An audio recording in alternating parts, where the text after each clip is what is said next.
Fala, rapaziada de Química Aplicada, tudo bem com vocês? Espero que esteja tudo bem com vocês, com a família de cada um de vocês. A gente vai dar continuidade nos nossos estudos, mas antes eu queria avisar o seguinte, tem surgido muita dúvida em torno disso, pessoal. Nossa disciplina, ela tem conteúdo de aulas práticas, a gente começou a fazer aula prática, inclusive no começo do nosso semestre, né? Mas em função de todo esse problema da pandemia, não teve como a gente continuar. Não dá para fazer aula prática à distância, na verdade, então a gente vai ter que fazer aula prática quando a gente voltar. A gente tem uma expectativa de voltar em julho, mais ou menos, né? No máximo começo de agosto. Então a gente vai terminar o conteúdo teórico da disciplina esse mês, tá bom? E aí, em agosto, a gente vai voltar só para fazer as aulas práticas. E a segunda institucional por questão de orientação da universidade mesmo. A universidade orientou que a gente tem que fazer a segunda avaliação institucional só depois das aulas práticas, tá bom? Portanto, fiquem tranquilos quanto a isso. Esse período vocês já estão sobrecarregados com institucionais de outras disciplinas. Então a gente não vai ter... vocês não vão ter essa dor de cabeça a mais nesse período agora, tá bom? Estou em dívida com vocês em relação a conteúdos que a gente devia ter abordado na semana passada. Não deu para abordar por questão de agenda, né? Por conta de um problema de agenda que eu tive com a defesa do mestrado. Mas agora a gente vai retomar com força total. Inclusive, eu aproveito para quem está assistindo antes da gente ter tido uma conversa, que a gente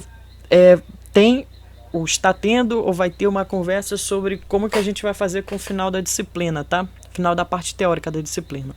Mas de qualquer maneira, o que a gente vai abordar hoje é a parte de introdução à análise quantitativa e princípios de estatística para análise quantitativa.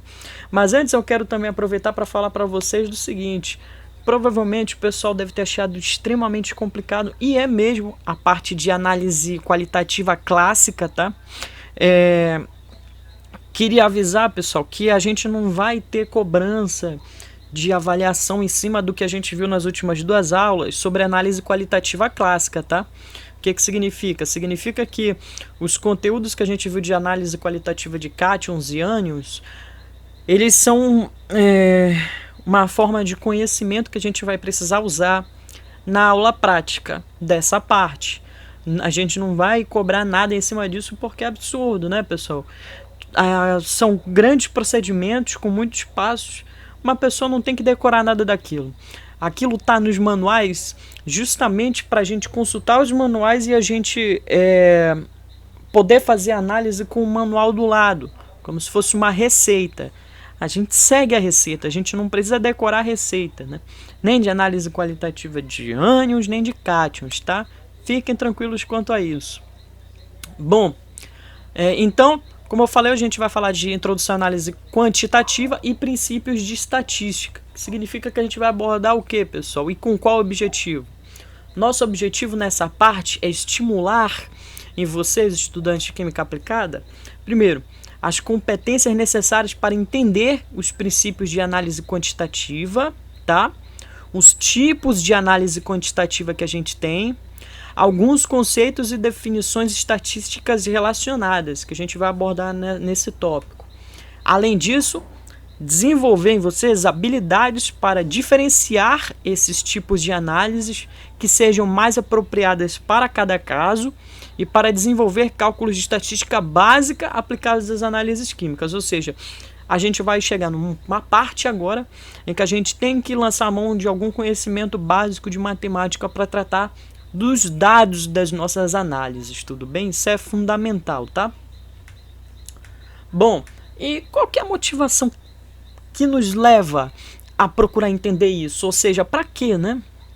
Tudo que a gente está vendo, pessoal, tem um porquê e um para quê. Em cada aula a gente tem visto isso e com análise quantitativa não é diferente. Provavelmente é um dos conteúdos mais importantes que vocês têm que saber dentro dessa disciplina, tá? Porque, por exemplo, um dos principais aspectos das análises químicas aplicadas às áreas da saúde é compreender em que quantidade substâncias estão presentes em determinado meio. Não basta saber se existe uma determinada substância ou não num determinado meio. É preciso saber em que quantidade que ela está presente, porque isso sim vai interferir no comportamento de um meio ou de um organismo, aquela quantidade de substância, tudo bem? Em outras palavras, a gente quer saber qual é a concentração de um determinado analito em um meio. Não foi por acaso que a gente começou a disciplina estudando soluções e concentração e medidas de concentração. Nós começamos justamente porque a gente precisa ter esse conceito bem dominado para a gente abordar agora em análise quantitativa, tá? Vamos dar um exemplo do como que isso é tão importante. Por exemplo, o timolol é um fármaco empregado para diminuir a pressão intraocular, né? E por isso ele está presente em medicamentos utilizados no tratamento do glaucoma, né?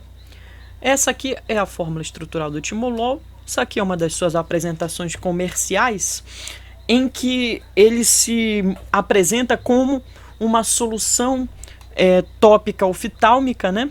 Que tem uma concentração dessa substância de 0,5% volume por volume. Olha aí, tudo isso que a gente viu no começo tem um sentido que está aparecendo agora, tá? Bom, a grande pergunta é, a gente sabe que essa substância aqui, o timolol, tem esses efeitos. A gente sabe que essa substância é o princípio ativo desse medicamento que está apresentado na forma de uma solução.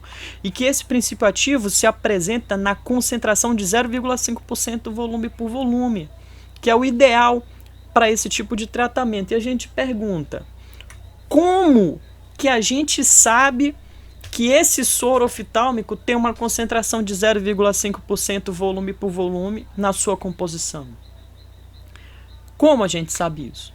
A gente só pode saber por meio de análise quantitativa desse analito nesse meio. Tudo bem, pessoal? Então, essa que é a grande motivação de a gente entender análises quantitativas, tá?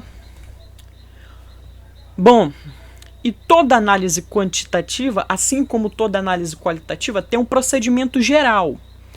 Muda-se o método que a gente usa para identificar de forma indireta a concentração, mas o procedimento geral é o mesmo, tá?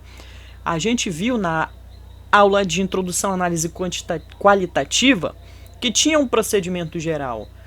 Na análise quantitativa não é diferente, e esse procedimento geral é até relativamente parecido. Eu vou mostrar aqui para vocês.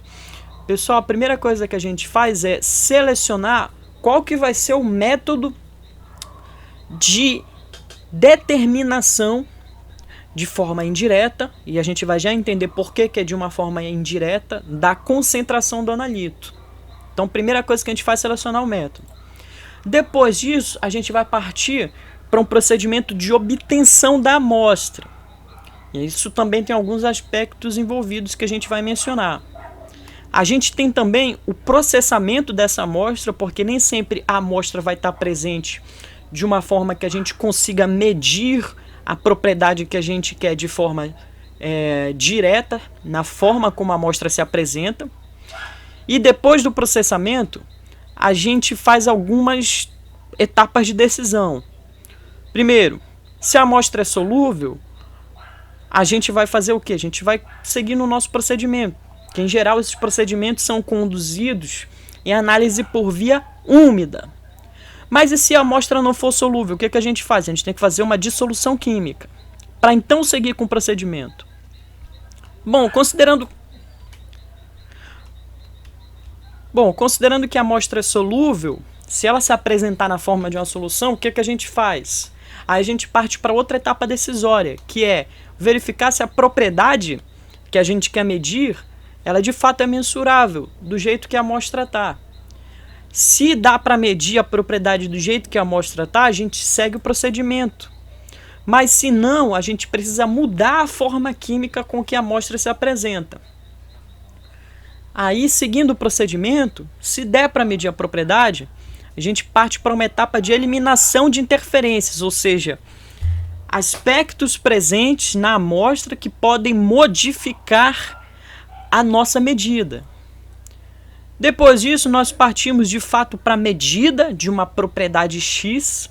Essa propriedade X, ela está relacionada à concentração do analito de alguma maneira.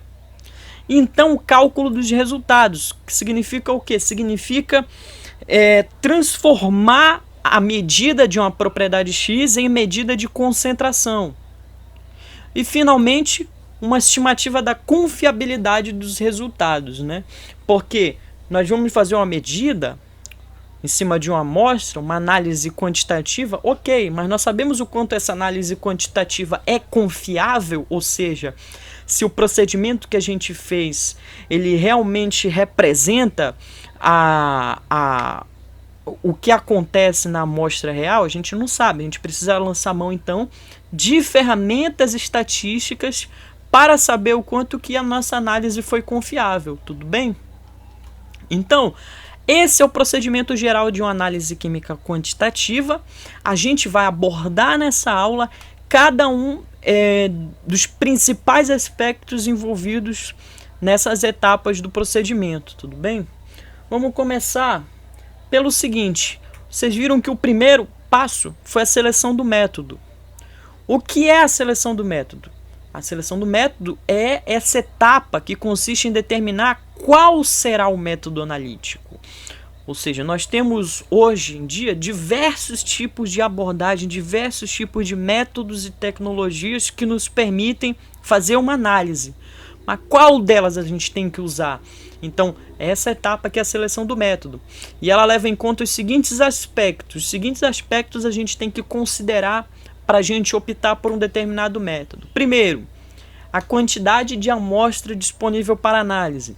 Bom, se a gente tem acesso a uma grande quantidade de amostras, então a gente pode lançar mão de métodos que sejam muito gastosos, né? Se a gente não tiver tanta amostra assim, então a gente tem que lançar mão de métodos que sejam mais exatos possíveis, que utilizem a menor quantidade de amostra para obter a máxima quantidade de respostas sobre aquela amostra, tudo bem? Além disso, a gente tem que levar em conta a quantidade relativa do componente desejado na amostra, com base em uma estimativa conhecida. Ou seja, o quanto que o analito está presente na amostra. Se o analito está em grande quantidade ou se o analito está numa concentração muito baixa. Então, se o analito está numa concentração muito baixa, a gente tem que lançar mão de métodos que tenham o menor erro possível, não é verdade? Então, por exemplo, no caso do medicamento à base de maleato de timolol, a gente viu que existe uma concentração que é relativamente baixa, 0,5%. Então, é com base nessa concentração, nessa quantidade relativa do analito, que a gente tem que levar em conta na seleção do método, tudo bem? Então, esse é outro aspecto. Outro aspecto, o número de amostras disponível para análise, ou seja, quantas amostras a gente dispõe para que a gente possa fazer quantos testes sejam necessários na nossa análise quantitativa. A exatidão requerida. Isso também é um dos aspectos mais importantes, ou seja, o quanto que a gente quer que o nosso método seja exato em relação ao erro que seja admissível para aquele tipo de análise. Ou seja, quando a gente está falando de uma análise quantitativa para determinar a concentração de um analito que seja um fármaco em um medicamento, a gente quer que essa exatidão seja a máxima possível. Então, na seleção do método, a gente tem que levar em conta essa exatidão. A gente tem que selecionar um método que seja o mais exato quanto possível para esse caso. Mas para outros casos em que a gente não demande uma exatidão tão grande, aí a gente pode lançar mão de outros métodos que sejam mais simples, tudo bem? Além disso, deve-se levar em conta a composição química da amostra, que seja determinada por uma análise qualitativa prévia. Quer dizer, pode acontecer que a composição química da amostra seja tal que, além do analito, estejam presentes outras substâncias que possam interferir, de acordo com o método, nas nossas medidas. Então, como que a gente vai saber quais substâncias que podem interferir? Por meio de uma análise qualitativa prévia. Porque numa análise qualitativa a gente não consegue identificar o que existe naquele meio. Então, por isso que a gente lança a mão, antes de tudo, de uma análise qualitativa. E por isso que a gente abordou primeiro os métodos de análise qualitativa clássicos, porque aí a gente consegue ver quais substâncias estão presentes na amostra antes de a gente determinar em que quantidade, e aí sabendo quais substâncias estão presentes, a gente consegue identificar potenciais interferências na nossa medida de acordo com o método. Tudo bem? Então isso é outro aspecto que é levado em conta na seleção do método. Além disso, o tempo disponível para realizar a análise e os recursos que estão disponíveis, ou seja, quanto que a gente tem de reagentes, quais equipamentos a gente tem, se a gente tendo equipamentos complexos, se existe pessoal qualificado para manipular esses equipamentos. Então tudo isso é pesado numa balança quando a gente faz uma análise quantitativa, na hora de selecionar qual método que a gente vai utilizar para fazer essa análise quantitativa, tudo bem? Não adianta a gente querer lançar mão de um método super exato para um caso em que a gente não precise de uma exatidão tão grande, ou de um método que demande muitos reagentes, quando a gente não tem tanto reagente assim no laboratório, entendeu? Então tudo isso é levado em conta na seleção do método. Agora, sobre a etapa de obtenção da amostra, que é aquela segunda etapa do procedimento, o que é que a gente tem para falar? Essa etapa, como o nome já diz, obtenção da amostra, é o processo de coleta de uma pequena quantidade de matéria, cuja composição média representa todo o material. Com isso, o que a gente leva mais que tudo em conta na etapa de obtenção da amostra? A gente leva em conta se o material é homogêneo ou heterogêneo. O que vai acontecer? Se o nosso meio for homogêneo, a gente não vai ter problema em coletar uma pequena quantidade daquele material, porque a gente sabe que, sendo ele homogêneo, a concentração dos componentes no nosso material coletado é aproximadamente igual à concentração dos componentes em todo o material. Agora, se a nossa amostra for heterogênea, o que significa heterogênea? Significa que no meio existem partes do meio em que a concentração dos componentes é uma, e em outras partes a concentração dos componentes é outra, a composição, melhor dizendo. E aí, com isso, se o nosso material for heterogêneo, a gente tem que lançar mão de algum método que torne a nossa amostra representativa do meio como todo, tudo bem? Ou seja, a gente vai ter que dar um jeito de tornar a amostra homogênea. Bom, aí como eu falei, a gente tem que lançar mão também do processamento da amostra, porque, em geral, as amostras se apresentam no estado sólido ou no estado líquido. Então, essa etapa vai consistir no quê? Em tornar as amostras mais homogêneas quanto possível, sejam elas presentes no estado sólido ou no estado líquido. Então, se a gente tem uma amostra sólida, ela se apresenta do jeito que ela está na forma homogênea? Não necessariamente. A gente pode ter uma amostra sólida que contém grãos um pouco maiores que os outros, ou inclusive partículas maiores misturadas com partículas de tamanho muito pequeno. Então isso não é homogêneo. O que a gente precisa fazer? A gente precisa lançar mão de alguns procedimentos, como trituração da amostra, moagem, peneiração, no caso de amostras sólidas, ou se a nossa amostra for líquida, mas ela não tiver um aspecto homogêneo, o que a gente precisa fazer? A gente precisa lançar mão de um procedimento de aquecimento, porque com o aquecimento a gente observa no meio líquido a tendência à homogeneização. Então tudo isso deve ser levado em conta também na parte do processamento.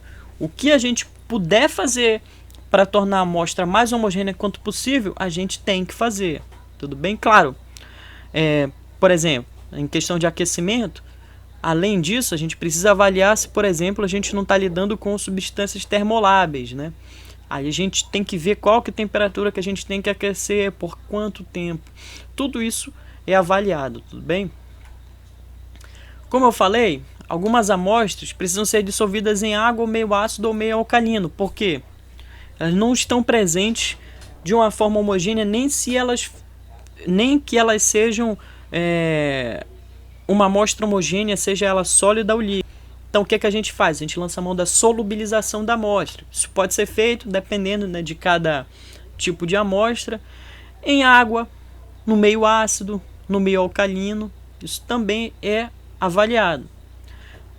Já sobre a etapa de eliminação de interferências, como eu já adiantei, significa eliminar substâncias indesejáveis que interferem na medida da propriedade. Então, alguns exemplos de técnicas de eliminação de espécies químicas que interferem, né, na medida consistem em transformar essas espécies químicas que interferem na medida em uma espécie inerte, ou seja, uma espécie que não vai reagir com nenhuma outra substância da composição daquela amostra, e numa espécie que não vai alterar na nossa medida. A gente tem vários tipos de técnicas para tornar uma espécie inerte, como o processo de oxidação-redução, reações de complexação que objetivam capturar essas substâncias e inativá-las, ou ainda o isolamento da substância em outra fase, que é o que comumente é mais feito. Ou seja, a gente sabe que tem amostras que vão interferir na nossa análise. O que a gente pode fazer? A gente pode pegar e passar o analito para outra fase, e aí o analito vai estar isolado na outra fase, e a gente analisa essa outra fase que contém só o analito. Porque aí na outra fase, como está só o analito, ele não está junto de substâncias que interferem na medida. Ou vice-versa, a gente passar essas substâncias que interferem na medida para outra fase e deixar na fase original só o analito, tudo bem? Então, a eliminação de interferências também envolve a adoção de técnicas mais ou menos complexas de acordo com cada caso que a gente tem de analisar a amostra. E falando da medida da propriedade X, quer dizer a medição de fato da propriedade física. Pode ser, por exemplo, a medida do volume de um líquido em uma bureta. Um volume não é uma propriedade física? Então, a medida desse volume diz respeito à medida dessa propriedade que indiretamente aponta para a concentração de um determinado analito. E nessas medidas de propriedades, a gente deve levar em conta os algarismos significativos da medida, de modo que necessariamente o último algarismo é incerto ou duvidoso. Quer dizer, vamos supor que numa determinada análise quantitativa, alguém mediu o volume de líquido numa bureta numa marca de 16,58 ml. Então o que significa? Significa que essa medida ela está expressa, esse 16,58, de modo que esse 16,58 é representado em algarismos significativos. O que vai acontecer? Quando a gente diz que o último algarismo é incerto ou duvidoso, significa que esse 8 do 16,58 não é uma certeza, tudo bem? Ou seja, ele pode ser 16,57 ou 16,59 na realidade, e portanto a gente tem nessa medida um algarismo incerto, tudo bem? Mas a gente vai falar mais para frente sobre algarismos significativos ainda nessa aula. Aí, como eu mencionei, nós medimos uma propriedade e essa propriedade está relacionada à concentração. Com isso, a gente tem que calcular os resultados, tudo bem? Como eu disse, em determinados métodos é preciso calcular os resultados da medida, levando em conta aspectos como estequiometria da reação, se a nossa análise for uma titulometria, e ainda a exatidão requerida no caso de algarismos significativos, né? Se a gente tem uma medida que está representada com algarismos significativos, a gente tem que levar isso em conta no nosso cálculo de resultados. A gente vai já ver como que a gente leva isso em conta. Finalmente, a gente tem uma estimativa da confiabilidade dos resultados. O que significa? A gente fez todo o procedimento analítico, fez as medidas, tudo certo, chegamos em resultados após os cálculos. E aí o que a gente tem? A gente tem que dizer qual que é a confiabilidade daquilo, ou seja, o quanto a gente pode determinar que os dados, os resultados das nossas análises, eles representam de fato o que acontece na realidade para aquela amostra. Então, como que a gente faz isso? A gente faz uma estimativa da exatidão e precisão dos dados, lançando mão de métodos estatísticos, que a gente vai ver aqui também. Tudo bem? Então, essa é a descrição, o detalhamento das etapas que constituem uma análise quantitativa qualquer. Tudo bem? Mas antes, da gente entrar em mais detalhes sobre essas questões de técnicas, vamos falar no geral como que a gente classifica os métodos analíticos quantitativos. O que eu falei agora há pouco? Em análise quantitativa, a gente mede a concentração de uma forma indireta. A gente não tem nunca mesmo como a gente medir diretamente a concentração de um componente, a menos que a gente esteja preparando uma solução, tudo bem? Mas quando a amostra já está pronta, a gente não tem como medir diretamente a concentração, a gente faz medidas indiretas, e aí então a gente relaciona a medida de uma propriedade com a concentração, tudo bem?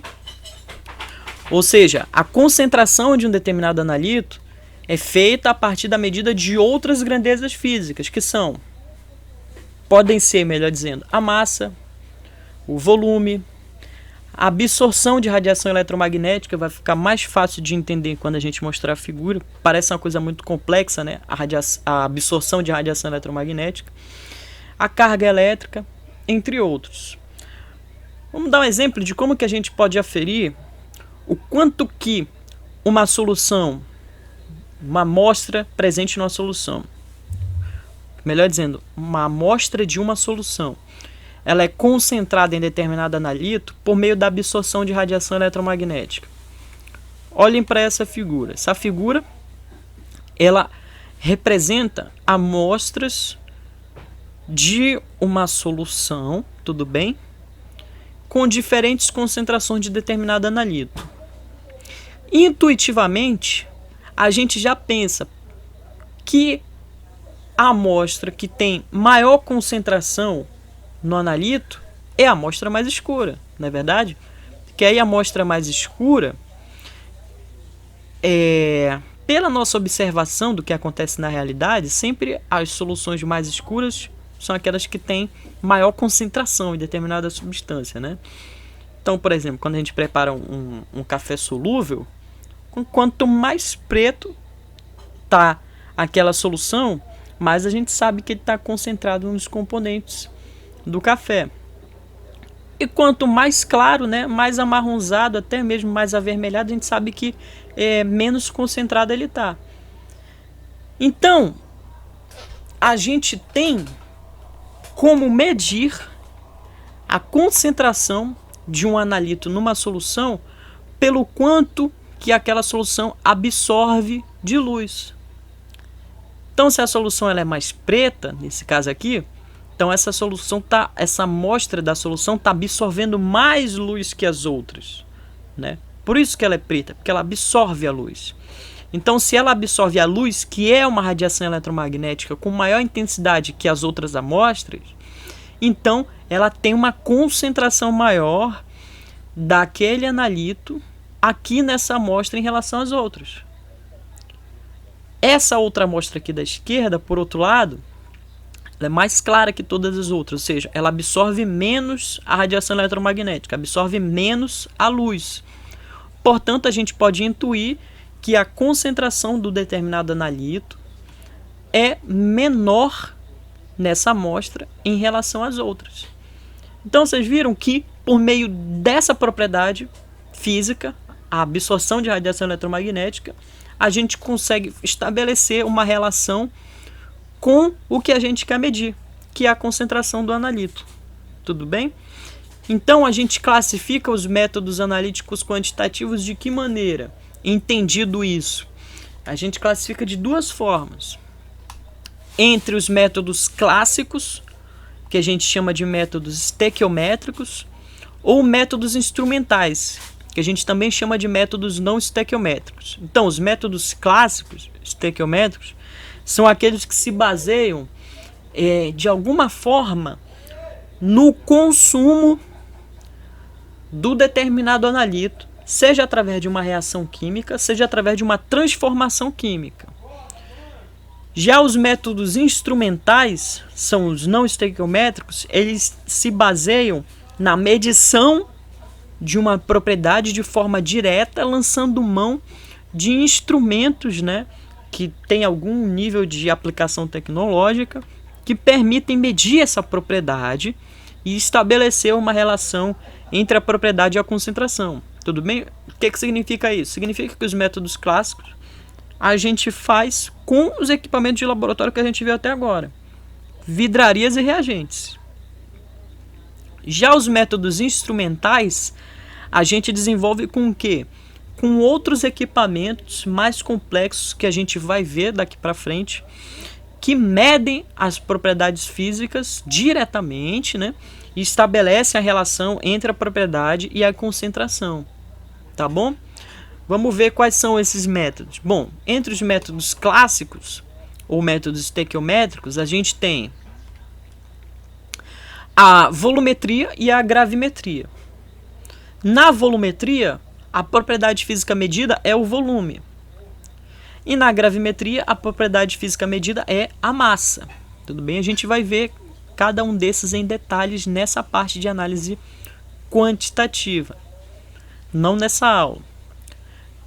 Já os métodos instrumentais, que são os não estequiométricos, são baseados em alguns métodos analíticos diversos, como métodos eletroanalíticos, que se baseiam na medição de propriedades elétricas, como potencial elétrico, né? Ou seja, a gente vai medir a concentração de um analito, de qual maneira? Por meio da medição da tensão, melhor dizendo, da diferença de potencial numa solução. A gente vai ver como que a gente faz isso. A gente tem métodos espectroscópicos, que se baseiam na medição de radiações eletromagnéticas, como, por exemplo, a colorimetria, que nada mais é que a medição em números, né, por meio de equipamentos disso aqui, do quanto que essa concentração está mudando de acordo com a absorção de radiação eletromagnética. Isso é espectrometria. Nós temos métodos termoanalíticos, que se baseiam na relação massa-temperatura, métodos cromatográficos, que são os mais chave utilizados hoje. Então a gente vai tentar dar uma ênfase em a gente estudar métodos cromatográficos, se baseiam na medição de solubilidade, massa e tamanho do analito. E outros métodos que se baseiam na medição de outras propriedades, como razão, massa, carga, calor de reação, condutividade térmica, etc. Tudo bem? Então, assim a gente classifica os métodos analíticos quantitativos em clássicos, que são os estequiométricos, e instrumentais, que são os não estequiométricos. E no meio desses, a gente tem métodos de cada tipo. Nos métodos clássicos, a gente tem volumetria e gravimetria. E nos métodos instrumentais nós temos métodos eletroanalíticos, espectroscópicos, termoanalíticos, cromatográficos e outros, tá bom? Não se preocupem que a gente vai ver cada um desses métodos. Agora, como eu falei, se a gente tem medidas em todos esses métodos, a gente tem que lidar com os números que representam essas medidas. E como eu já adiantei, esses números estão expressos em termos de algarismos significativos. Quem são, afinal, os algarismos significativos? É como chamamos todos os algarismos que representam um número, exceto os zeros à esquerda e à direita. Tudo bem? Ou seja, vamos dar uma olhada nos exemplos para a gente ver o que são os algarismos significativos, tá? Os algarismos significativos, numa medida, são todos os algarismos que representam um número, menos os zeros à esquerda e à direita. Porém, né, se o algarismo zero tiver entre dois outros algarismos, ele vai ser sim significativo, tá? Vamos ver exemplos para entender essas regras aí. Olhem para os números que representam uma medida e a gente vai contar quantos algarismos significativos a gente tem em cada número. Por exemplo, no número que representa a medida 2146,5 milímetros, uma medida de comprimento, quantos algarismos significativos a gente tem? Bom, a gente tem 1, 2, 3, 4, 5. Nenhum deles é o zero, né? Portanto, a gente tem 5 algarismos significativos. No outro número que também representa, por sinal, a mesma medida, só que em outra unidade. 214,65 centímetros. Quantos algarismos a gente tem nesse número? 1, 2, 3, 4, 5. Então a gente tem 5 algarismos significativos porque nenhum é um zero à esquerda ou à direita. Já no número dessa outra medida de massa, né? 11,250 gramas. Quantos algarismos significativos a gente tem? 1, 2, 3, 4. O zero aqui está à direita, portanto não conta. Então a gente tem 4 algarismos significativos aqui. Nesse outro número, que também representa a mesma medida, porém em outra unidade, 0,01125 kg. Quantos algarismos significativos a gente tem? Ó? Esse 0 e esse 0 estão à esquerda, portanto a gente tem 1, 2, 3, 4 algarismos significativos. E finalmente, ó, nesse número que representa uma medida de volume, 10,5 ml, quantos algarismos significativos a gente tem? 1, 2 e 3. Ah, por que a gente está contando esse zero? Porque esse zero está entre o 1 e o 5, que são algarismos significativos. Portanto, o zero também é. Então, a gente tem 3 algarismos significativos. Esses números, essas quantidades de algarismos significativos, elas são úteis na forma de como a gente vai tratar os dados das nossas medidas. Tudo bem? Então é importante primeiro a gente saber quem são os algarismos significativos e quantos são no número que representa uma medida de acordo com essas regras, tá bom? Agora, como eu falei, uma das etapas do procedimento de análise quantitativa é o cálculo dos resultados. Os nossos resultados, a princípio, são medidas. Se eles são medidas, são representados por números que contêm algarismos significativos. Portanto, como que a gente vai lidar com os cálculos, as operações matemáticas, com esses números que são representados em algarismos significativos? A gente vai ter que lançar mão de algumas regrinhas para isso, tá bom? Primeiro, vamos falar sobre arredondamento. A gente vai fazer o seguinte, pessoal. Sempre que o último algarismo significativo for maior ou igual a 5, a gente pode arredondar em uma unidade para cima o algarismo anterior. Tudo bem? Então, o último algarismo é maior que 5. O que a gente faz? A gente arredonda em uma unidade para cima o algarismo anterior. Mas, se o último algarismo significativo for menor que 5, a gente mantém o número do jeito que ele está. Beleza? Então, primeira coisa, falando sobre arredondamento, a gente tem essa regra. Falando agora de regras de soma e subtração. Se a gente tiver que lidar com soma e subtração de medidas nos nossos cálculos de resultados, o que a gente tem que fazer? Tem que fazer a seguinte regra, tá? A gente vai fazer a soma normal, beleza? Dos números, porém, o resultado deve conter o mesmo número de algarismos significativos que o termo com o menor número de algarismos significativos. Ou seja, a gente faz a nossa conta normal, só que o resultado ele vai ter que ter a mesma quantidade de algarismos significativos que o termo com menor quantidade de algarismos significativos. Vamos ver 2 exemplos para isso. Ó, um de soma e um de subtração. Bom, a gente está somando 2 números representados em algarismos significativos, 12,56 e 0,2675. O que a gente tem que fazer? Bom, a gente tem que somar, né? A gente soma normal. Como aqui a gente só tem 2 casas decimais no 12,56, a gente acrescenta 0 e 0 aqui, né? Portanto, fica 0 mais 5, 5, 0 mais 7, 7, 6 mais 6, 12, vai 1, 1 mais 5 mais 2, 8, 2 mais 0, 2 e 1, aqui como não tem nada é 0, né? 1 mais 0, 1. Então, o resultado é 12,8275 dessa soma. Só que, qual que é a regra que a gente tem que adotar?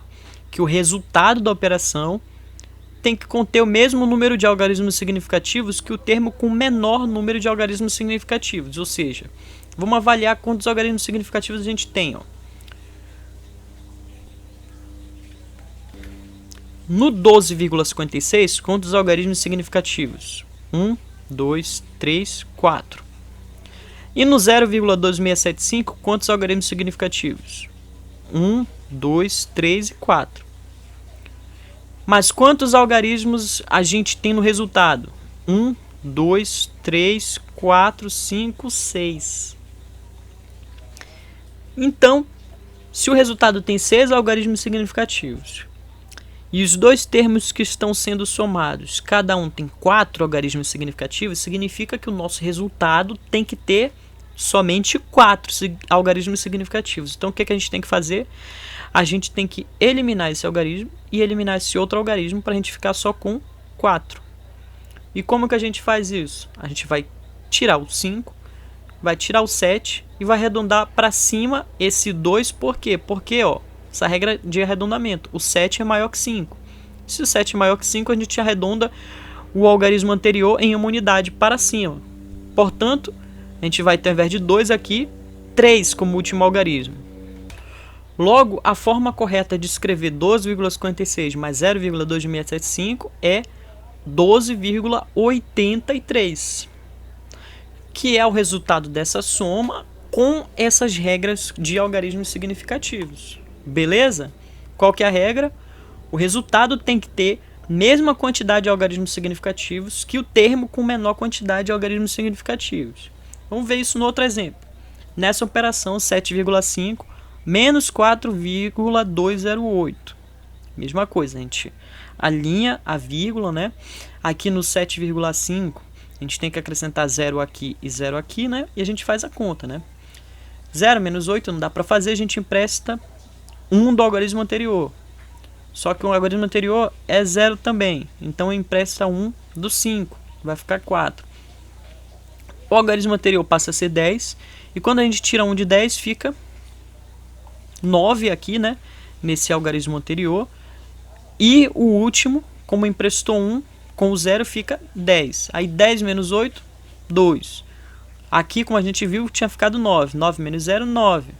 E 4 menos 2, 2. 7 menos 4, 3. Então, o resultado é 3,292. Não se preocupe com essa questão de conta, que hoje dá para fazer na calculadora, né? Mas as regras de subtração são essas. Então, 7,5 menos 4,208 dá 3,292. Só que essa é a forma certa de escrever o resultado? Não. A gente tem que levar em conta os algarismos significativos. O primeiro termo tem quantos algarismos significativos? 1, 2. E o segundo? 1, 2, 3, 4. Quem tem menos algarismos significativos? O 7,5.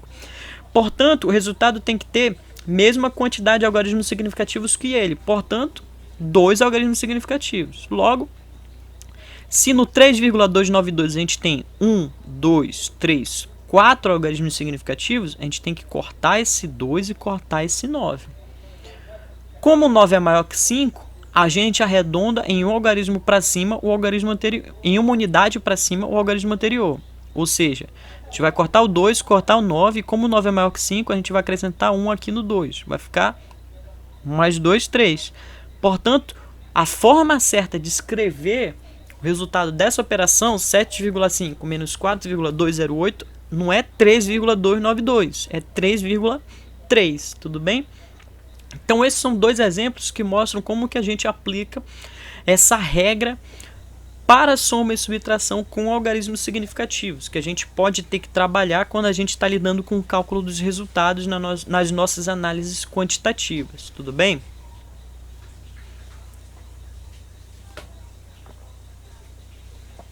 Então, entendido isso, vamos para as outras operações. Multiplicação e divisão, qual regra que a gente aplica? A gente aplica a regra que o resultado deve conter o mesmo número de algarismos significativos que o termo com o menor número de algarismos significativos também. Só que aí eu vou colocar um exemplo em que a gente esteja trabalhando com multiplicação e divisão com notação científica, para ver como é que fica. Então vamos supor que nos nossos cálculos de resultados a gente tenha que fazer o seguinte, né? Um produto, né, uma multiplicação, que a gente está vendo aqui, entre a medida 4,3179 vezes 10 elevado a 12 e 3,6 vezes 10 elevado a menos 19. Como que a gente faz essa conta? Multiplicação, né, com números em notação científica, a gente faz o seguinte, né?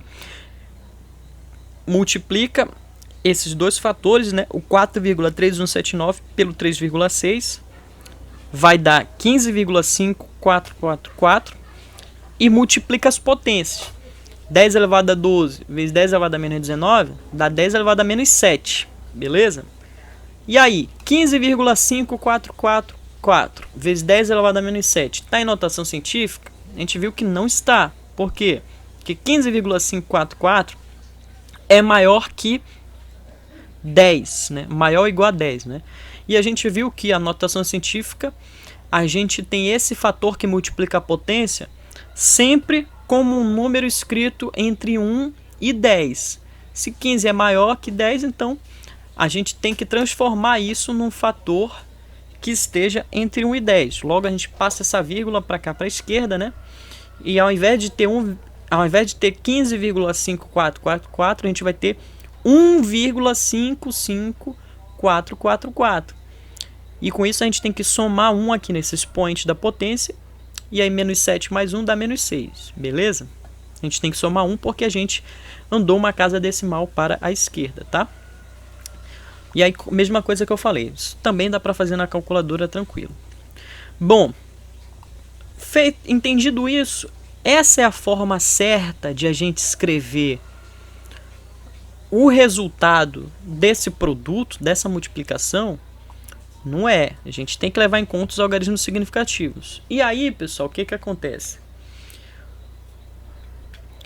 Em notação científica, a gente só conta os algarismos significativos do fator que multiplica a potência. Ou seja, esse número aqui tem quantos algarismos significativos? 1, 2, 3, 4, 5. E esse segundo termo tem quantos? 1, 2.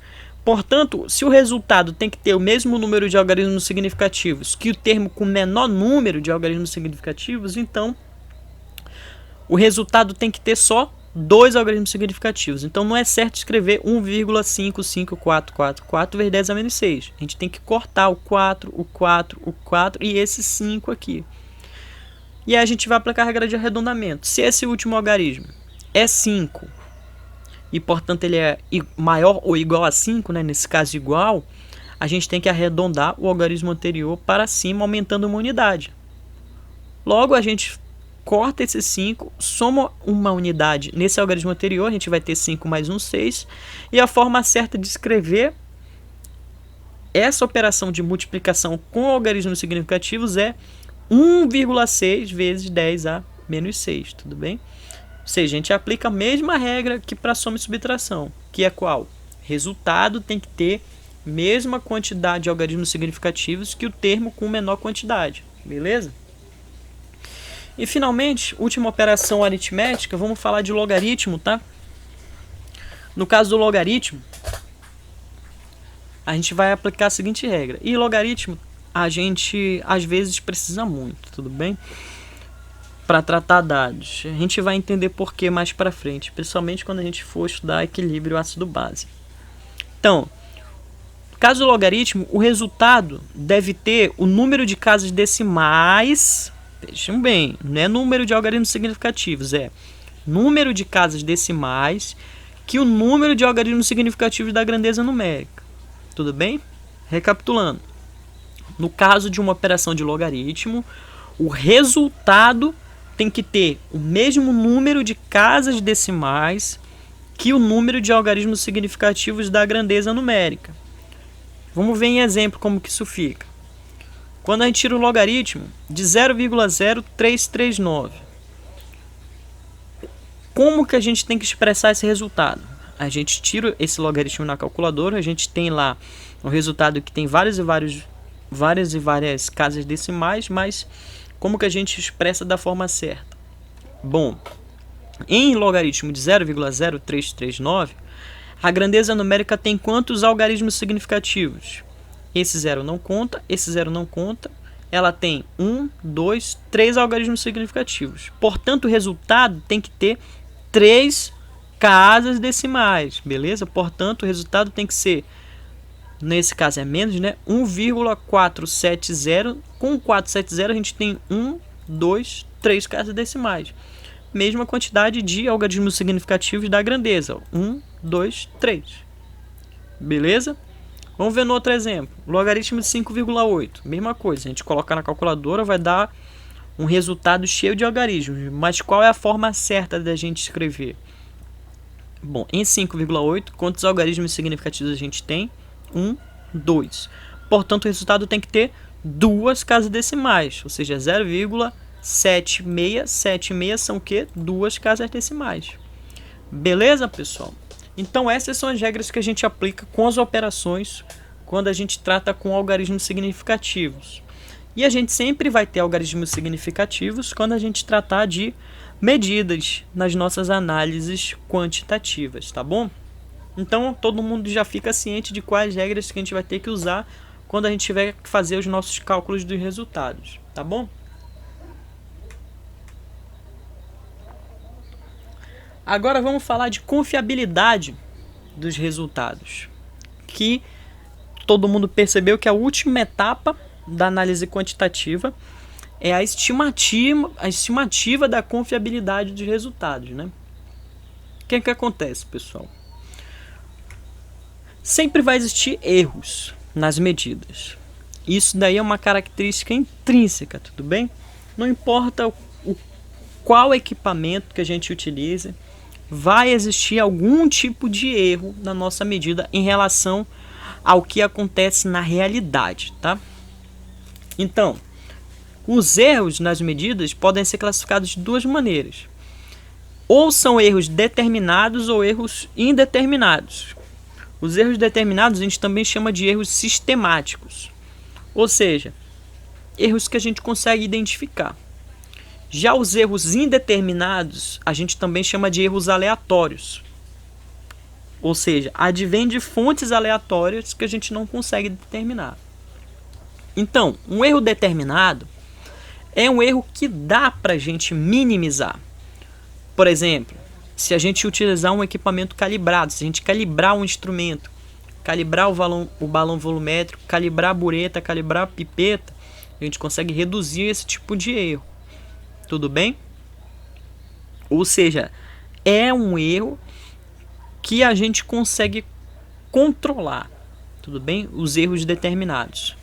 Já o erro indeterminado ou erro aleatório são erros que são indetectáveis para um operador humano. O que significa? Significa que não importa a pessoa estar utilizando o equipamento mais exato que tem, mais complexo, com maior nível de aplicação tecnológica, que não tem como precisar qual que é a fonte desse tipo de erro, que é um erro aleatório. Nesse caso, a gente tem que lançar mão de um tratamento estatístico de um certo número de resultados para determinar qual que é esse erro aleatório, tudo bem? Então, entendido quais são esses dois tipos de erros, os erros determinados e indeterminados, vamos ver como que a gente lida com esses erros na hora da gente estabelecer uma confiabilidade para os resultados. Bom, algumas medidas de confiabilidade envolvem justamente a medida dos erros, certo? E quais medidas a gente tem para os erros? A primeira delas é o erro absoluto. O que é o erro absoluto? O erro absoluto é a diferença entre o valor medido e o valor exato de uma determinada propriedade. Ou seja, se a gente conhece o valor exato e a gente mediu aquela propriedade e deu outro valor, a gente sabe que tem um erro. Quanto que foi esse erro? A gente calcula dessa maneira. A gente tira a diferença entre o valor medido e o valor exato. Essa diferença é o erro absoluto. Tudo bem? Já o erro relativo é o quê? O erro relativo é o quociente entre a diferença do valor medido para o valor exato e o valor exato. Lendo assim parece uma coisa complicada, mas escrevendo na conta é só isso. O erro relativo é a diferença entre o valor medido e o valor exato dividido pelo valor exato vezes 100%, para dar o resultado em porcentagem, tudo bem? Então nós temos duas formas de calcular, ou seja, de estimar qual que é o erro absoluto e o erro relativo. Claro, se a gente tiver o valor exato da propriedade, tudo bem?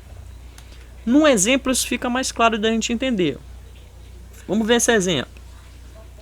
Considere o caso de um operador que aferiu o volume de um líquido em uma bureta como 24,50 ml, quando é sabido que o valor exato é 25,00 ml.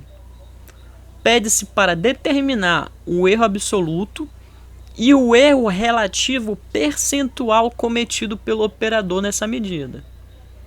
Ou seja, a gente tem que determinar qual foi o erro absoluto e qual foi o erro relativo percentual. O erro absoluto, a gente já viu como a gente faz. É só tirar a diferença entre o valor medido e o valor exato. Se o valor medido foi 24,5 e o valor exato foi 25, a diferença é de quanto? 0,5. 0,50, melhor dizendo. Tudo bem? Então o erro absoluto é de 0,50. Tudo bem? Então aí a gente conseguiu determinar o erro absoluto. Agora falando do erro relativo, como que a gente determina? A gente determina usando essa fórmula que eu acabei de mostrar. Diferença entre o valor medido e o valor exato, dividido pelo valor exato, vezes 100%. Então como é que fica o erro relativo nesse caso? Qual a diferença entre o valor medido e o valor exato? 24,50 menos 25,00. E quem é o valor exato? 25,00. A gente tira essa diferença, divide pelo valor exato e multiplica por 100%. A diferença a gente já viu quanto dá, 0,50. 0,50 dividido por 25,00 dá 0,02. E quando a gente multiplica isso por 100%, dá 2%. Portanto, o erro absoluto nessa medida foi de 0,50 ml. E o erro relativo percentual foi de 2%. Tudo bem? Então, essas são duas formas que a gente tem de determinar qual é o erro nas nossas medidas. O erro absoluto e o erro relativo. Nesse caso, o erro absoluto foi de 0,50 ml e o erro relativo, 2%. Tudo bem? Ou seja, a medida desviou em 2% do valor exato. Tá bom? Então, entendido esse exemplo, vamos falar agora de dois conceitos que todo mundo utiliza como se fosse a mesma coisa, mas definitivamente não é. E que a gente tem que entender claramente a diferença quando a gente fala de confiabilidade dos resultados. Vamos falar sobre exatidão e precisão. São coisas diferentes, tá? A exatidão é uma estimativa da diferença entre o valor experimental e o valor considerado como verdadeiro para determinada medida. E a gente pode expressar a exatidão de duas maneiras. pelo erro absoluto ou pelo erro relativo. Então, a exatidão que a gente teve nesse exemplo anterior foi tal que o erro relativo foi de 2%. Tudo bem? Ou seja, essa é a medida que a gente tem para exatidão da medida do operador. Tudo bem? Já precisão é outra coisa. O que é precisão? Precisão é a concordância dos valores experimentais entre si. E aí a gente pode expressar a precisão por meio de algumas medidas estatísticas, como a média, o desvio médio, a variância, o desvio padrão, a amplitude, que a gente também chama de faixa, entre outros conceitos que a gente vai explorar agora, tá bom? Então vamos colocar de uma forma ilustrativa qual que é a diferença entre exatidão e precisão. A gente tem, 4 alvos, né? A, B, C e D.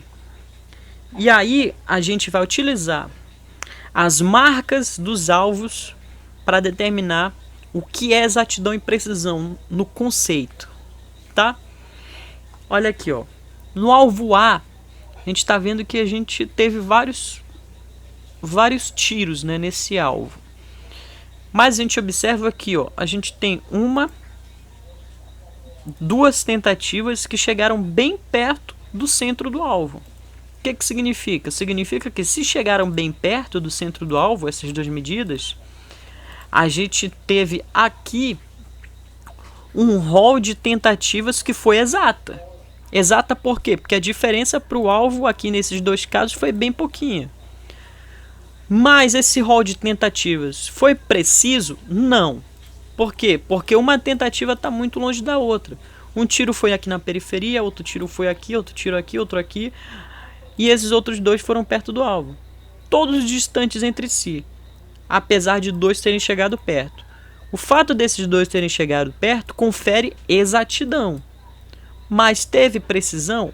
Não, porque foram todos longe um do outro. Já nesse alvo B, o que a gente tem?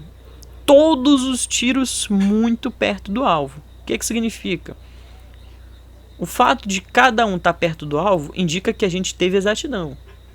E o fato de cada um estar perto entre si indica que a gente teve precisão.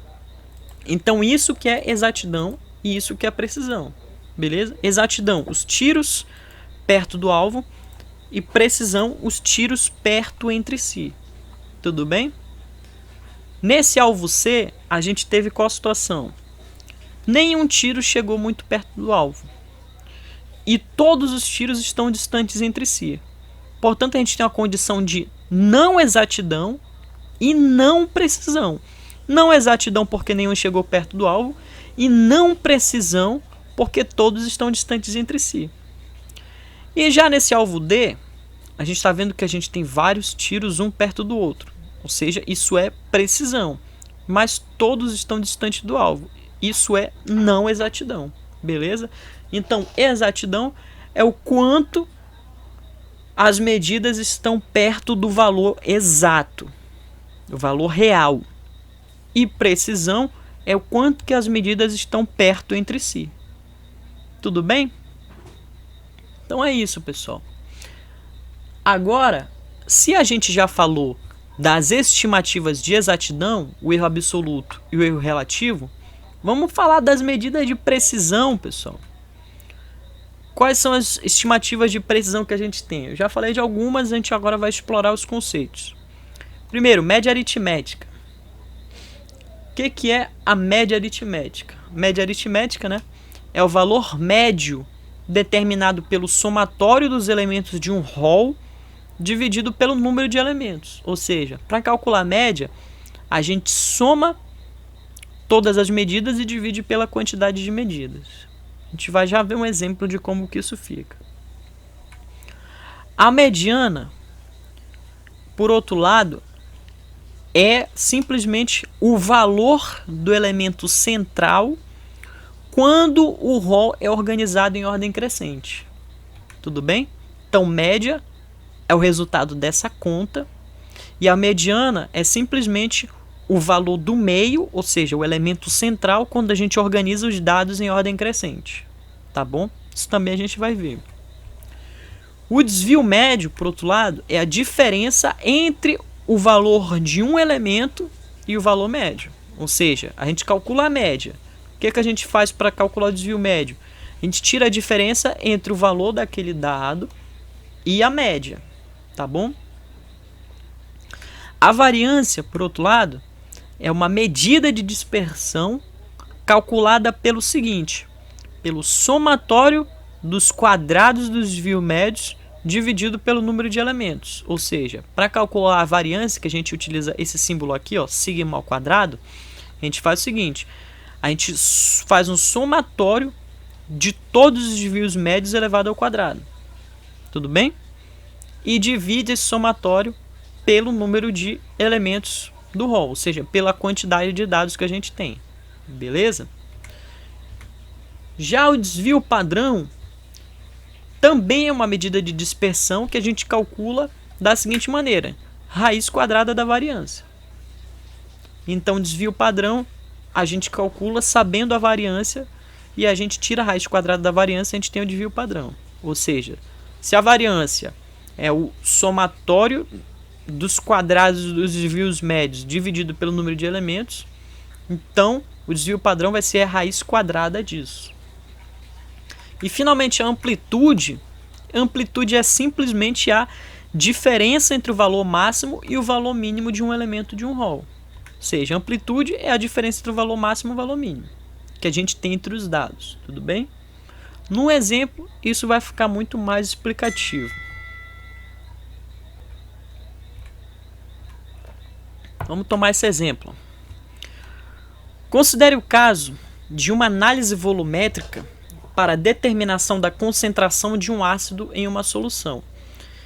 Foram feitos 5 testes por um operador, que resultaram nas seguintes medidas de volume de hidróxido de sódio representadas no seguinte rol. Ou seja, um operador fez testes para analisar a concentração de um ácido numa solução. Para isso, ele mediu o volume de hidróxido de sódio de acordo com o procedimento de análise de ácido, tá? E chegou à seguinte conclusão: os resultados que ele teve de volume de hidróxido de sódio nesse procedimento foram 22,52 ml, 22,48 ml, 22,49 ml, 22,53 ml e 22,49 ml. Beleza? Esses foram os resultados das análises que ele fez, tá bom? Bom, pede-se então para calcular para os resultados dessa análise a média, a mediana, os desvios médios de cada elemento desse rol, a variância, o desvio padrão e a amplitude. Antes da gente fazer qualquer coisa, a primeira coisa que a gente faz, antes da gente prosseguir com a determinação desses parâmetros de dispersão, a gente precisa sempre organizar esse rol em ordem crescente, tá? Como a gente está vendo aqui, esses valores não estão em ordem crescente. Então a primeira coisa que a gente vai fazer é organizar o rol em ordem crescente. A gente vai já ver por que isso é útil. Organizando em ordem crescente, o menor valor é 22,48 ml, portanto ele vem primeiro, depois o 22,49, depois o 22,49, o maior depois dele é o 22,52 e o maior de todos é o 22,53. Pronto. Agora o rol está organizado em ordem crescente. O que a gente faz depois disso? Organizamos o rol em ordem crescente. O que a gente precisa fazer? Primeiro, né, calcular a média. Então a gente vai calcular a média. Qual que é a fórmula para calcular a média? Somatório dos elementos dividido pelo número de elementos. O que a gente vai fazer? Somar todos esses elementos e dividir pela quantidade deles. A gente soma 22,48 mais 22,49 mais 22,49 mais 22,52 mais 22,53. Quantos elementos a gente tem aqui? 1, 2, 3, 4, 5. Então, soma isso tudo e divide por 5. Quanto é que dá essa conta? Aqui em cima, essa soma dá 112,51. Quando a gente divide por 5, dá 22,50. Beleza? Então, essa aqui é a média desses dados de volume de hidróxido de sódio utilizados nessa análise. Beleza? Então, calculamos a média. A média dos resultados na análise é de 22,50 ml. Como que a gente calcula agora a mediana, que é o item B? Lembra que a gente viu o que é mediana? Mediana, pessoal, é simplesmente o valor do elemento central quando a gente organiza o rol em ordem crescente. O rol aqui está em ordem crescente. Quem é o elemento central no meio desses 5? Quem é o elemento que está no meio? É esse aqui, 22,49 ml. Portanto, sendo a mediana o valor do elemento central, a mediana dos resultados da análise é de 22,49 ml. Então a gente já calculou o item B. O item A média é 22,50 ml e a mediana 22,49 ml. Beleza? Essa é a mediana. Agora vamos partir para o cálculo dos desvios médios dos elementos. Como a gente viu, o que é desvio médio? É o valor do elemento menos a média. A média a gente calculou como 22,50 ml. Como vão ficar os desvios médios então? Para o primeiro elemento, quanto é o desvio médio? Não é o valor dele menos a média? Então é 22,48 menos 22,50. Como a gente está vendo aqui. 22,48 menos 22,50 dá menos 0,02. Então o desvio médio para o primeiro elemento é menos 0,02 ml. Para o segundo, 22,49 menos 22,50 dá menos 0,01 ml. Para o terceiro, mesma coisa, 22,49 menos 22,50 dá menos 0,01. Para o quarto, 22,52 menos 22,50 dá 0,02. E para o último, 22,53 menos 22,50 dá 0,03 ml. Pronto, calculamos os desvios médios dos elementos. Beleza? A gente tinha que calcular também a variância. Como que a gente calcula a variância? Somatório dos quadrados dos desvios médios dividido pelo número de elementos. Portanto, vai ficar como? Como que é o desvio médio de cada elemento? A gente não acabou de determinar como 22,48 menos 22,50, 22,49 menos 22,50, 22,49 menos 22,50 e assim por diante? Então a gente vai pegar esses resultados, elevar ao quadrado, somar tudo e dividir por 5, que é a quantidade de elementos. Beleza? Então como é que fica essa conta? Ó, os desvios médios a gente calculou, cada um deu respectivamente menos 0,02, menos 0,01, menos 0,01, 0,02, 0,03. A gente vai pegar, elevar ao quadrado cada um desses desvios médios e somar. O que a gente vai ter quando a gente faz isso? Quando a gente eleva cada um ao quadrado, soma tudo, dá 0,0019. E quando a gente divide por 5, que é o número de elementos, finalmente a gente tem a variância. 0,0019 dividido por 5 dá 0,00038 ou 3,8 vezes 10 a menos 4. O que significa? Significa que a variância dos resultados da análise foi de 3,8 vezes 10 a menos 4 ml. Mas a variância escrita dessa forma não parece dizer muito, né, sobre o quanto que os dados eles estão dispersos entre si. Não é 3,8 vezes 10 a menos 4? É um número que a gente não consegue comparar assim com os que a gente tem no rol, né? 22,48, 22,49. Não faz tanto sentido, né? A gente analisar a olho nu, digamos assim. Comparar essa variância com os dados do rol. Então, por isso, finalmente a gente calcula também o desvio padrão, que é o quê?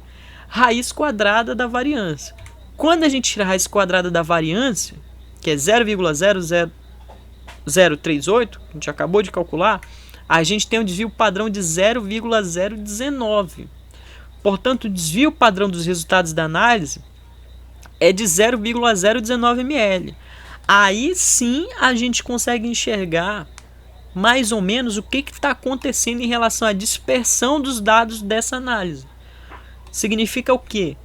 que em relação à média, os dados se dispersaram mais ou menos em 0,019 ml. Como de fato a gente está vendo. De 22,49 ml para 22,48, a gente teve um desvio aí de 0, desculpa, a média na verdade foi de 22,50, né? De 22,50 para 22,48, qual foi o desvio? Mais ou menos 0,02 ml, próximo do desvio padrão. E de 22,50 para 22,53, a gente teve um desvio de 0,03, também mais próximo do desvio padrão. Então, é para isso que serve o desvio padrão, para a gente enxergar o quanto que os dados estão dispersos entre si, ou seja, a precisão da nossa análise, beleza? E finalmente a gente calcula a amplitude de qual maneira? A amplitude sempre é o valor máximo menos o valor mínimo do rol. Quem é o valor máximo? 22,53. E o valor mínimo? 22,48. 22,53 menos 22,48 dá 0,05. Portanto, a amplitude dos resultados da análise é de 0,05 ml. Beleza, pessoal? Entendido isso, vamos falar finalmente de uma outra forma da gente trabalhar com a dispersão dos dados a fim de a gente ter uma estimativa da confiabilidade dos nossos resultados da análise, tá? Que é o teste Q. Pessoal, o teste Q, que a gente também chama de teste de Dickson, é um teste estatístico que se aplica a situações em que o rol é menor ou igual a 10, ou seja, a gente tem até 10 testes, né? Digamos assim, 10 amostras, tá? Bom, nesse caso, a gente trabalha com um parâmetro que a gente chama de razão Q para cada elemento do rol. E a gente calcula a razão Q de qual forma? Da seguinte maneira. Razão Q é calculada assim: valor mais próximo do valor suspeito menos o valor suspeito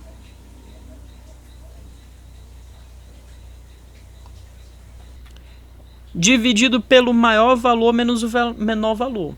Beleza? Então assim a gente calcula a razão Q. Para qualquer elemento do rol, vai ser o valor mais próximo daquele elemento menos o valor do elemento dividido pelo maior valor menos o menor valor. E aí o que a gente faz? Se essa razão Q para um determinado elemento for maior que o valor de Q tabulado, então o valor suspeito vai ser desprezado. O que significa? A gente calcula o valor Q para todos os elementos do rol. E se a gente observar que o valor Q desse elemento for maior que o valor Q tabulado, isso significa que aquela medida muito provavelmente apresenta uma tal dispersão em relação às outras que ela tem que ser desprezada da análise, ou seja, a gente vai descartar aquela medida. Beleza? Então, como que a gente faz isso? Vou primeiro apresentar aqui uma tabela que contém os valores críticos de Q, ou seja, valores de Q tabulado, para os respectivos níveis de confiança. O que é esse nível de confiança? É a probabilidade do teste Q estar certo. Tudo bem? Então, a gente tem faixas de confiança que vão de 95% até 90% até 99%. Beleza? E para cada um deles, a gente vai ter um valor de Q relacionado, que relaciona esse nível de confiança com a quantidade de observações, ou seja, a quantidade de testes que a gente tem. Tá bom? Num exemplo isso fica mais claro. Vamos supor o seguinte caso. Uma amostra de NaCl, cloreto de sódio, né, foi analisada para a determinação do percentual de cloreto por titulação com solução de nitrato de prata, obtendo-se os seguintes resultados. Isso daqui são percentual de cloretos na amostra de cloreto de sódio, né? 47,27%, 47,08%, 47,31%, 47,41%, 47,29% e 47,38%. Pede-se para aplicar o teste Q aos dados obtidos e expressar o resultado com o limite de confiança correspondente para uma série com 6 observações experimentais. Faltou colocar a informação, é um limite de confiança de 90%, tá? Pede-se para aplicar o teste Q para esses dados de 6 observações experimentais, a gente tem 6 observações, né? Com o limite de confiança de 90%, tá? Então, primeiramente, a gente tem que organizar o rol em ordem crescente, como eu já falei. Então, isso aqui não está em ordem crescente. Quando a gente coloca em ordem crescente, a gente tem 47,08, 47,27, 47,29, 47,31, 47,38 e o valor máximo de 47,41. Tá bom? Agora o rol está em ordem crescente. O que a gente tem que fazer depois disso? Bom, considerando um índice de confiança de 90%, qual que vai ser o valor crítico de quê? A gente tem que consultar a tabela, né? A gente viu que são 6 observações experimentais. O nosso índice de confiança que vamos adotar é de 90%. Portanto, o valor de Q crítico, o valor de Q tabulado, é de 0,56. Então, significa que se a razão Q para cada um desses elementos do rol, para algum desses elementos do rol, melhor dizendo, for maior que 0,56, então aquele elemento tem que ser descartado, beleza? Então o que a gente faz? Vamos calcular a razão Q para o valor mais discrepante da média. Quando a gente tira a média disso tudo aqui, o valor médio dá 47,29, beleza? 47,29 valor médio. Quem é o valor que está mais discrepante da média aqui? O 47,08. Então, vamos começar primeiro calculando o valor Q desse 47,08. Como que a gente calcula? É o valor mais próximo dele, menos o valor dele, dividido pelo maior valor do rol, menos o menor valor do rol. Como que fica a conta do valor Q para esse 47,08? Quem é o valor mais próximo dele? Vamos olhar aqui de novo. 47,27 é quem está mais próximo dele. Então fica 47,27 menos o valor dele, 47,08, dividido pelo maior valor do rol menos o menor valor do rol, 47,41 menos 47,08. Quanto que dá essa conta? Aqui o numerador dá 0,19 e o denominador dá 0,33. Dividindo um pelo outro, a gente tem um Q de 0,58 para aquela medida de 47,08. Então, o que significa? O valor, a razão Q calculada para a medida de 47,08 é de 0,58. O que a gente observa, então? Que o Q calculado é maior que o Q tabulado, porque o Q calculado foi de 0,58 e o Q tabulado 0,56.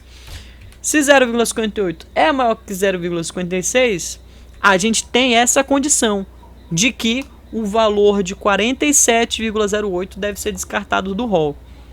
Então, aplicando esse teste, a gente chega à conclusão de que essa medida 47,08 ela tem uma discrepância em relação aos demais dados, de tal maneira que provavelmente essa discrepância ocorreu devido a erros determinados. Portanto, para não contaminar a nossa análise estatística posterior, a gente tem que descartar esse dado do nosso rol e prosseguir a nossa análise com as outras 5 observações restantes. Claro que a gente tem que fazer o teste Q para cada uma das outras 5. Se alguma outra das 5 der a mesma condição de Q calculado maior que Q tabulado, a gente tem que descartar também. Mas a priori é assim que a gente faz. Tudo bem? Então é assim que a gente procede com o teste Q. Teste Q, que é uma forma de a gente